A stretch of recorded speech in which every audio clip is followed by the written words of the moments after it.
The envelope arrived like a cruel echo from the past. On the outside, the handwriting was unmistakable, elegant, controlled, yet dripping with arrogance.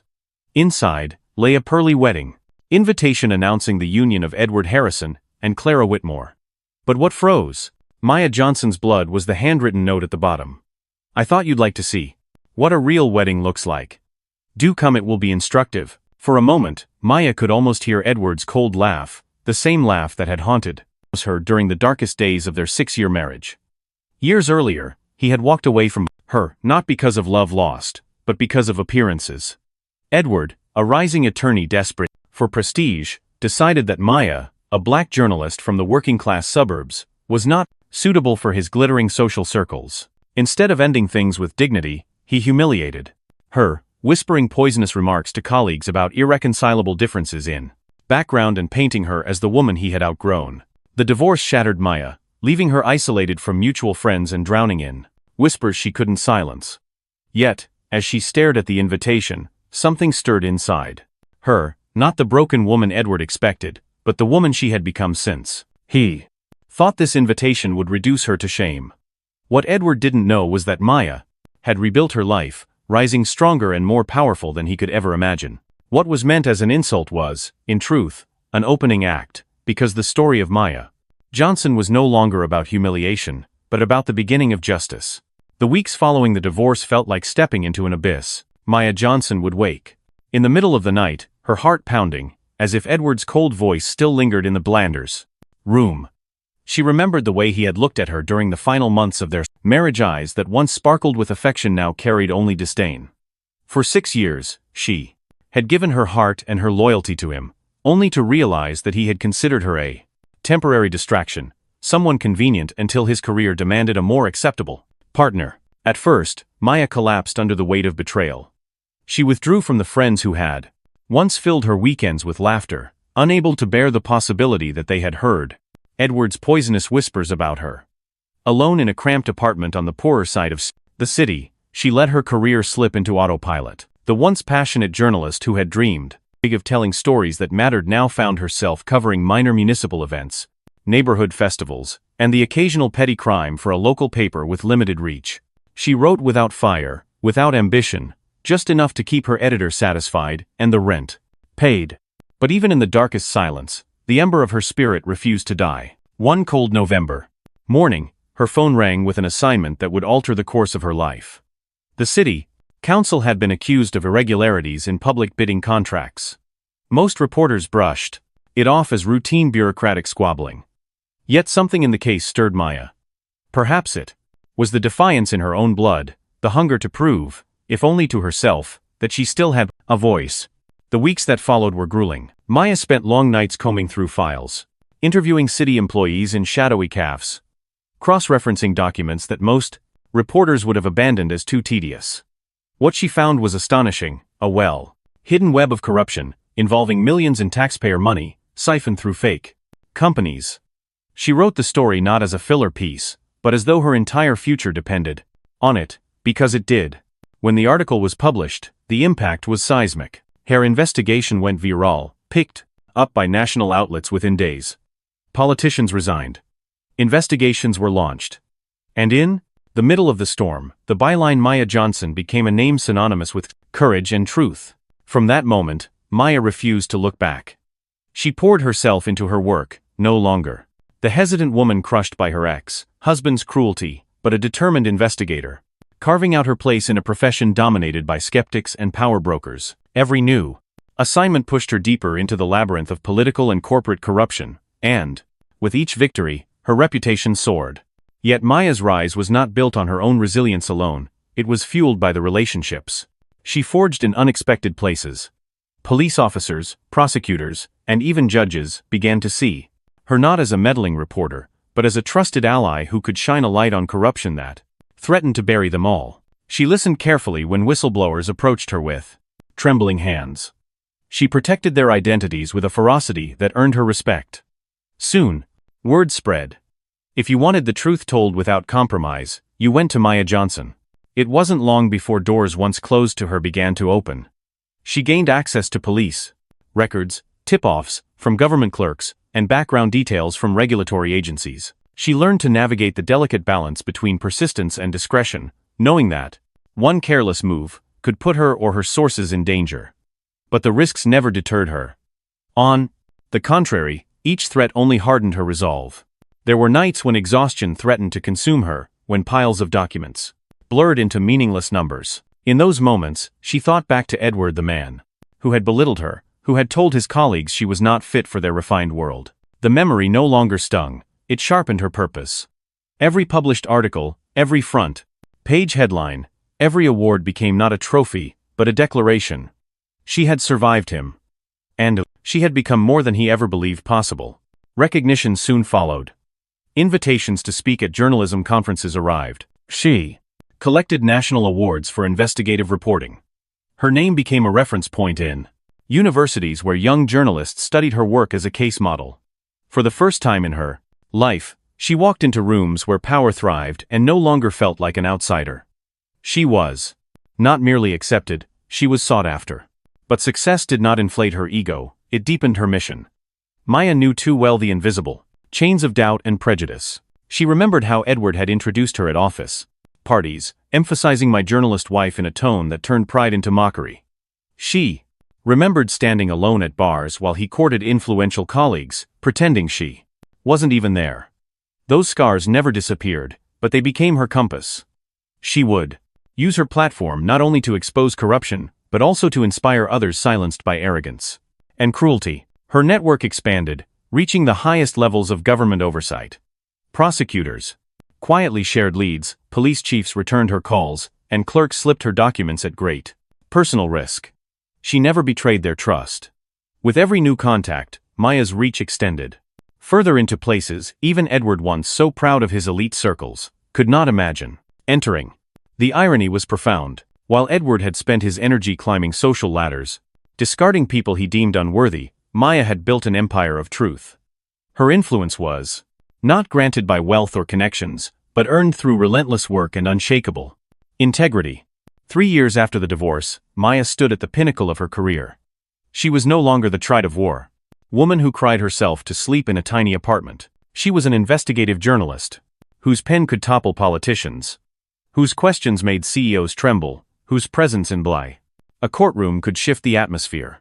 And all the while, Edward remained blind to this transformation. He believed she was still the woman he had left behind, small, insignificant, diminished. When his wedding invitation arrived, laced with cruelty, Maya did not crumble. She smiled, for she knew something Edward would soon learn in the harshest way possible. While he had tried to bury her under shame, she had risen into a force that commanded not just respect, but fear. And the world that once mocked her now looked to her for the truth.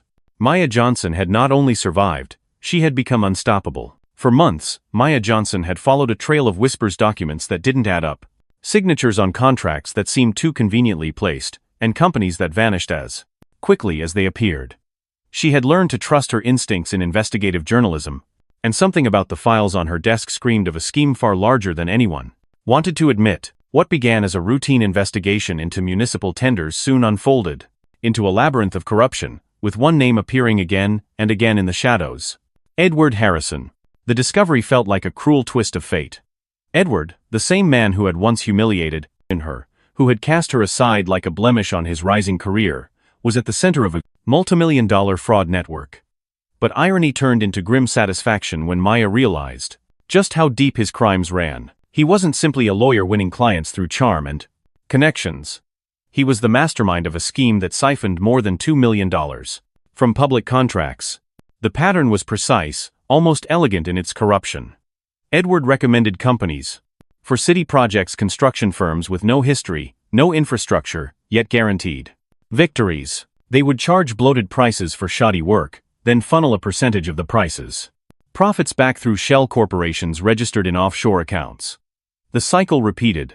Like clockwork, schools delayed, hospitals underfunded, daycare centers never built, while Edward lined his pockets and polished his image as an untouchable attorney. Maya's chest tightened as she pieced together the puzzle. Each document, each bank transfer, each whispered testimony painted a picture of greed so vast that it was almost theatrical. And yet the most shocking revelation came late one night, as she and her confidant Federal Prosecutor Alexander Costa pored over the latest banking analysis. Maya, Alexander said, sliding a highlighted statement across the table, look at this line. At first glance, it was just another transfer negative, $75,000 moved discreetly from a shell company to a luxury event planning firm. But as she scanned the details, her pulse quickened. There were more transfers, smaller but consistent. $12,000 for floral arrangements, $18,000 for catering, $35,000 for a live orchestra. The list went on until the truth settled like a stone in her stomach. Edward wasn't merely stealing from public funds. He was financing his wedding to Clara Whitmore, the very event for which he had cruelly invited Maya, with money stolen from taxpayers. The cake, the champagne, the designer gown, the gilded hall, it was all paid for with funds that should have built playgrounds, repaired roads, and staffed hospitals. The irony was so sharp it nearly made Maya laugh. He had once mocked her for being unworthy of his social world, for not belonging in the polished halls of his legal circle. Yet the grandest display of his supposed superiority, the wedding that was meant to seal his ascent, was nothing more than a monument to theft. But Maya was not satisfied with irony. She wanted proof strong enough to shatter his carefully curated image, and withstand the inevitable army of lawyers he would summon in his defense. That was where Alexander's expertise became indispensable. We need more than bank records, he explained, leaning over the piles of documents. We need intent, communications, witness testimony, recordings. Something undeniable. Together, they worked like architects of justice. Maya called on her growing network clerks. In City Hall, auditors tired of being ignored, even a brave secretary from the procurement department named Paula, who risked her career to bring Maya copies of internal messages. One printout made Maya's blood run cold. It was a message in which Edward instructed staff to treat certain bids with absolute discretion, and warned that anyone who asked too many questions could look for another job. That single line was not just evidence of corruption. It was evidence of power abused with ruthless arrogance. Maya could almost hear his voice, the same voice that had once dismissed her at parties, now commanding bureaucrats to cover his tracks. The deeper she dug, the more grotesque the picture became. Edward's lifestyle, the penthouse apartment, the imported car, the extravagant vacations, was all propped up by embezzled funds. But the crowning jewel was the wedding. Alexander, with his usual calm intensity, put it into words during a late-night call. He's not celebrating love, Maya, he's celebrating corruption dressed in white silk. The phrase stayed with her. Every time she thought of Clara Whitmore's glittering diamond ring, she saw the shadow of stolen money gleaming just beneath the surface. Every bouquet of roses was tainted with the absence of medicine in a public hospital. Every string of pearls was purchased at the expense of children who had no classrooms. And yet Edward had no idea. To him, Maya was still the ex-wife he could mock, the woman he assumed would arrive at his wedding diminished, dressed modestly, standing awkwardly at the back tables. He could not imagine that she was the one orchestrating an investigation that threatened to dismantle everything he had built. Maya prepared her files with a meticulousness Edward himself would have envied. Photos of secret meetings at exclusive restaurants, audio recordings of him explaining how to bypass transparency laws, spreadsheets of transactions connecting his shell companies to City Hall, contracts, all compiled, cross-checked, and ready. What chilled her most was not the scale of his crime, but his casualness. Edward behaved as though he were untouchable, so deeply cocooned in arrogance that he no longer recognized danger. He sent her messages dripping with condescension, reminders not to dress inappropriately, suggestions that she sit near the service entrance. Each note only added fuel to her determination. By the time the wedding day loomed, Maya knew she held not just a story, but a weapon. The revelation that Edward's perfect wedding was funded by theft was more than scandal, it was poetic justice. He had invited her to be humiliated, but she would arrive armed with truth, sharper than any insult. And as she folded the last set of documents into a leather folder, she whispered to herself, "This is no longer just my revenge. This is justice for every child without a school, for every patient left untreated, for every voice he silenced." Edward Harrison had built his empire on lies, and he was about to watch it collapse on the very day he believed would crown his triumph. When Maya Johnson first stared at Edward Harrison's gilded invitation, her instinct had been to laugh. But the more she thought about it, the clearer her resolve became. If Edward wanted a spectacle, she would give him one, only not in the way he imagined. His wedding to Clara Whitmore would not be remembered for champagne toasts and choreographed dances. It would be remembered as the night Truth arrived uninvited and burned through his empire of lies. The plan began with Alexander Costa. As a federal prosecutor, he understood not just the legal framework, but the theater of exposure. Over dinner in his modest apartment, with wine, glasses pushed aside to make room for piles of files, they mapped out what the wedding could become. Edward thrives on appearances, Alexander said, tapping his finger on a bank statement. If we dismantle him in private, he'll spin it as a misunderstanding. But if the world sees it live, surrounded by his allies, he can't escape. Maya nodded, her journalist's instinct confirming what his prosecutor's mind laid out. Edward had built his image through performance. Therefore, the stage had to be where he fell. Together, they began assembling the arsenal. It was not enough to expose vague allegations. They needed irrefutable evidence that would pierce through denial. Maya's office became a war room. On one wall, photographs of Edward meeting contractors in shadowy restaurants. On another, spreadsheets of offshore transfers, each highlighted in red. Audio recordings, stacked neatly on her desk, each labeled by date, waiting to be played at the perfect moment. But evidence alone would not suffice. This had to be choreographed with precision. They needed witnesses, press coverage, and the presence of federal agents ready to act the moment. Denial collapsed into proof. That was where Maya's network came alive. She reached out to Paula, the procurement secretary, whose courage had first cracked open Edward's scheme. Paula agreed to testify quietly if needed, her conscience too burdened to stay silent any longer. David, Maya's former editor, arranged for a handful of trusted journalists to attend the wedding under the guise of covering society's most glittering event. They would be ready. With cameras and recorders, their lenses capturing not a fairy tale but a downfall. Alexander secured discreet cooperation from a team of investigators who could serve warrants at a moment's notice. The Department of Justice, weary of Edward's shadowy influence, granted silent approval. The night before the wedding, Maya sat at her desk, staring at the golden gown she had chosen. It shimmered under the lamplight, not just a dress but a declaration. Edward expected her to arrive small, diminished, perhaps pitiful. Instead, she would arrive like a queen, reclaiming her throne. But beneath the silk and sequins, her true weapons waited. A slim, digital recorder hidden in her clutch, a flash drive containing 2 years of research, and an envelope filled with photographs that would gut Edward's carefully curated image. Alexander, ever cautious, asked the question that lingered at the edge of her mind. Are you ready for what comes after? Once this begins, there's no turning back. Maya's eyes did not waver. I've been ready since the day he left me standing invisible at that party, she said softly. This isn't revenge anymore. It's justice for every child without a raisonnement. School, for every family cheated out of healthcare, for every woman who has been told she doesn't belong. The morning of the wedding dawned bright, mocking in its serenity. Edward likely spent it congratulating himself, surrounded by silk ties and champagne flutes, oblivious to the storm gathering at the edge of his kingdom. Maya, meanwhile, reviewed her steps with the precision of a soldier. She rehearsed the moment she would present the photographs, the timing of the audio playback, the precise words she would use to dismantle Edward not with anger, but with icy calm. Every detail was accounted for. The journalists had their positions. The investigators waited in nearby cars. Alexander carried a leather folder with the court order that would make their revelation not just a scandal, but an arrest. All that remained was to step into the lion's den. When the black car rolled to a stop outside the country club, the plan shifted from theory to reality. Alexander stepped out first, his presence commanding, his tuxedo immaculate. Then, he opened the door for Maya. The crowd of guests, wealthy attorneys and politicians with glasses in hand, turned instinctively toward the commotion.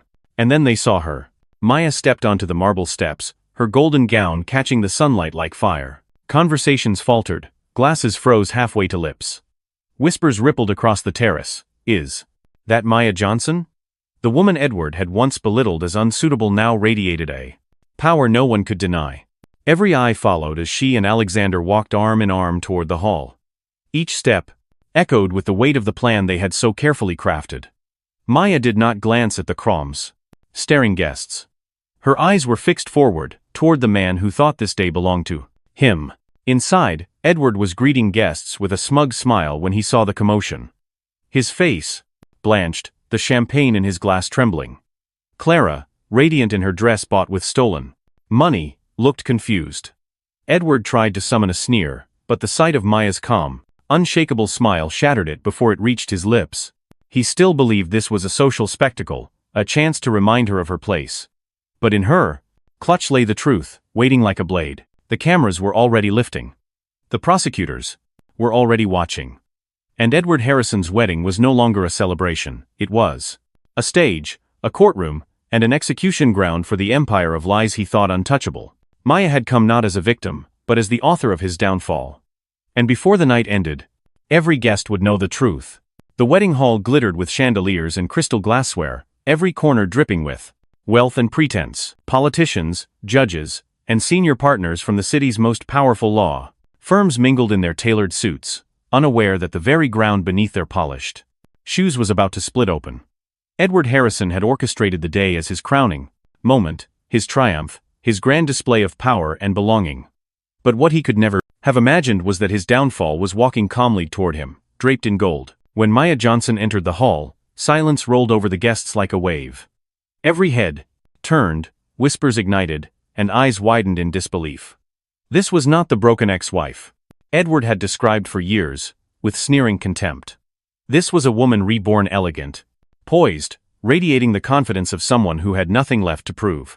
Her golden gown caught the light, making her appear almost untouchable, as if the universe itself had crowned her for the moment to come. Clara Whitmore, radiant in her lace gown, tightened her grip on Edward's arm. "Who is she?"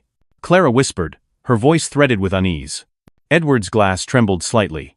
His throat tightened around the single word, Maya. Maya approached with Alexander Costa at her side, his presence equally commanding. To the guests, the pair looked like royalty, striding into court. But to Edward, they looked like executioners. His smile faltered as Maya's eyes met his, calm yet merciless, carrying the weight of every humiliation he had ever inflicted on her. "Good evening, Edward," Maya said sweetly, her voice carrying across the hushed room. "Clara, congratulations on your wedding, you look stunning." The words were polite, but the undertone was sharp enough to slice through the atmosphere. Before Edward could respond, Alexander extended a hand with impeccable courtesy. "Alexander Costa, Federal Prosecutor, Financial Crimes Division. It's a pleasure to finally meet you." The color drained from Edward's face. His grip on Clara's hand faltered. Guests leaned closer, confused, curiosity flickering in their eyes. A federal prosecutor at a society wedding was no coincidence. Something was unfolding. Maya reached into her clutch and drew out an elegant envelope. "I couldn't come empty-handed," she said smoothly. "I brought a wedding gift. Something very special." Edward's jaw tightened. "This isn't the time, Maya." "Oh, but it is," she replied, her smile unwavering. She opened the envelope and slid out a series of photographs, holding them up for the nearest guest to see. "These," she announced, "are moments from Edward's career that I thought deserved celebration." Gasps rippled through the crowd as the first photo showed Edward at a discreet restaurant, shaking hands with executives from companies that had mysteriously won $1 million contracts. The second captured him accepting an envelope thick with cash. The third, undeniable, damning, showed him counting bills in the back seat of his BMW. Clara's hand flew to her mouth. "Edward, what is this?" Before he could answer, Maya tapped her phone, and the hall filled with Edward's unmistakable voice, recorded in chilling clarity. "The important thing is that the right companies win. If we have to adjust a few processes, well, that's how business works in this town." The silence that followed was suffocating. Guests froze, torn between disbelief and the undeniable sound of Edward's own arrogance condemning him. "You lied to me," Clara whispered, her voice breaking. She looked down at her gown as if it burned her skin. "All of this paid for with stolen money?" Edward lunged toward Maya, his face twisted in desperation. "This is nonsense. Fabricated lies." But Maya stepped back, her calm composure untouchable. She held up a tablet and swiped across the screen, revealing spreadsheets of offshore accounts, bank statements, and transfers that matched perfectly with the wedding expenses. "Fabricated?" she echoed. "Then how do you explain $2.3 million funneled into accounts linked to your shell companies? Or these payments to your event planner, your florist, your band?" Every piece of this wedding is a monument to theft. The room erupted. Politicians whispered furiously, lawyers stared in horror, and journalists lifted their cameras, snapping feverishly as the scandal of the decade unfolded live before them. Alexander stepped forward, his voice cutting through the chaos with the weight of authority. Edward Harrison, a federal investigation into municipal bidding fraud, was opened this morning. Your name appears on every major contract under scrutiny. As of this moment, you are under arrest. The words crashed over Edward like a death sentence. He shook his head violently, his voice rising in panic. No. This isn't happening. You can't do this here. Oh, Edward, Maya said softly, tilting her head with mock compassion. Remember when you told me I didn't know how to behave in certain environments? Tonight, I learned something you never did. In any environment, truth will outshine lies. The sound of footsteps echoed as federal agents entered the hall. The clink of metal reverberated when handcuffs locked around Edward's wrists. His perfectly tailored suit wrinkled as agents pulled him away, his face contorted with desperation. Clara ripped her ring from her finger and hurled it to the marble floor. It bounced once, the metallic clang echoing through the stunned silence. Tears smeared her makeup as she stepped back from the man she had just married. Flash after flash lit the room as journalists captured the scene. Edward Harrison, once the pride of the city's elite, being escorted in handcuffs past the same guests he had invited to witness his triumph. His empire, his reputation, his very identity crumbled in a single night. And in the center of it all, Maya stood tall, her golden gown gleaming, her expression serene. She had not raised her voice, not once. She had simply presented the truth at the perfect time, in the perfect place. The wedding of Edward Harrison was supposed to be his greatest celebration. Instead, it became the stage of his destruction, and while he was dragged into the darkness of justice, Maya Johnson remained radiant proof that sometimes the sweetest victory is not vengeance, but truth delivered at the moment it matters most. The morning after Edward Harrison's wedding collapsed into chaos, the city awoke to headlines that no one could ignore. Newspapers, television channels, and online platforms all screamed the same message. Wedding of the year becomes scene of corruption scandal. The photo on every front page was unforgettable: Edward in handcuffs, his $3,000 suit wrinkled, his face twisted in panic, while beside him, Maya Johnson walked calmly in gold, her head held high, a vision of poise against the ruins of his empire. The spectacle reverberated far beyond the wedding guests.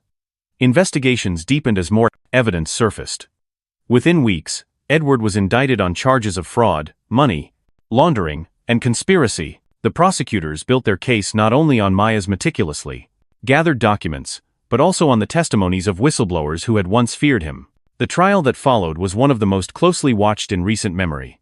In court, Edward tried to reclaim his old swagger, claiming the photographs were doctored, the recordings manipulated, the accounts misunderstood. But the evidence was overwhelming. Each witness chipped away at his defenses, each document painted the same picture of greed. The final blow came when Clara Whitmore herself took the stand. Tears streaked her face as she admitted that she had been deceived into believing her marriage was built on love, only to learn it had been financed with stolen public money. When the verdict was read, 8 years in federal prison, a fine of $5 million, and the seizure of nearly all his assets, Edward slumped in his chair, broken. The once celebrated lawyer was reduced to an inmate, his name scrubbed from the polished plaques of his former firm, his face erased from the social circles he once dominated. Clara annulled the marriage almost immediately, citing fraud. Her family, once so eager to flaunt Edward as their ambitious son-in-law, publicly distanced themselves from him. She filed a lawsuit demanding damages, determined to rebuild her life without the stain of his lies. Edward had lost everything: wealth, reputation, marriage, freedom. The man who had prided himself on humiliating others now lived with the ultimate humiliation: irrelevance. While Edward's world collapsed, Maya's soared. The woman who had once been introduced at parties as my journalist wife, with a dismissive tone, now stood at the center of a national conversation about truth, justice, and resilience. Her courage became a symbol. Interviews poured in from international outlets. Universities invited her to speak about investigative journalism and the courage required to confront corruption. To a generation of young reporters, Maya was no longer just a name on a byline. She was a hero who had proven that persistence could dismantle even the most fortified lies. Yet Maya did not stop with journalism. She recognized that the scandal had left a gaping wound in the public's trust, not just in politicians, but in institutions as a whole. Determined to transform her victory into something lasting, she launched her own crisis communications and transparency consultancy. Corporations, government agencies, and nonprofits sought her expertise, eager to avoid the fate that had destroyed Edward. Her firm became a national leader, built not on manipulation but on honesty. For Maya, it was poetic justice, using her experience of humiliation to teach others how to lead with integrity. The irony was sharp. Edward had once tried to strip her of dignity, insisting she didn't belong in his world, yet by attempting to humiliate her, he had handed her the greatest stage of her career. His cruelty had become her platform. His arrogance had become her opportunity. In trying to silence her, he had amplified her voice beyond anything he could have imagined. But Maya never indulged in cruelty. When reporters asked if she took satisfaction in Edward's downfall, she always replied the same way. It was never about revenge. It was about justice. And justice doesn't humiliate, it restores. Those words resonated far beyond her story. For many, she became a reminder that dignity and truth, when wielded with patience, are stronger than wealth, power, or intimidation. Edward, meanwhile, adjusted to prison life in the most ironic way possible. Assigned to the Every Astis library, earning $2 an hour, surrounded by books he had once mocked Maya for reading. The man who used to raise glasses of champagne now shelved legal textbooks for younger inmates. Rumors spread that he avoided conversations about his past. To the world outside, he had ceased to exist. Maya, on the other hand, thrived. 6 months after the scandal, her firm signed contracts with international networks. A year later, she stood in front of thousands at a global conference on integrity and leadership. When asked how she had found the strength to endure years of belittlement and emerge victorious, she smiled with serene calm. Strength doesn't come from proving ourselves to those who don't value us, she said. It comes from proving to ourselves that we are unshakable. Sometimes, the very people who try to make us small end up giving us the stage to show just how powerful we truly are. The audience erupted in applause. Back in her office, framed on the wall, was the newspaper front page from the day after.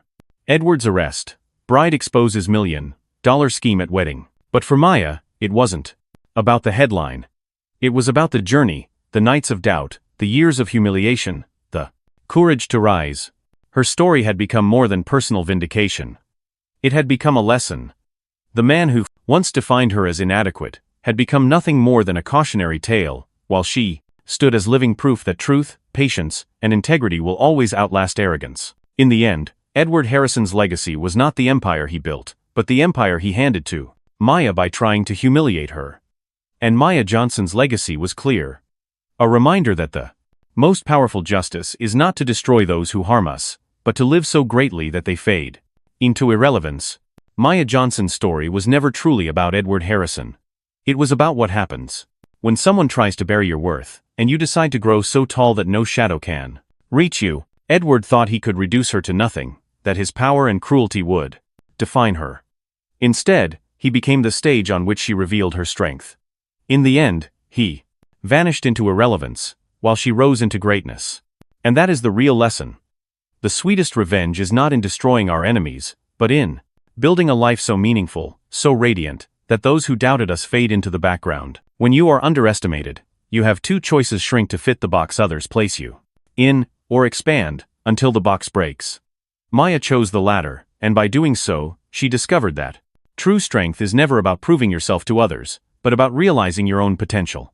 If anyone has ever told you that you weren't enough, too different, too small, too unworthy, remember Maya. Do not waste your energy on hate. Use it to build, to rise, to shine so brightly that those who tried to dim your light cannot even stand in your presence.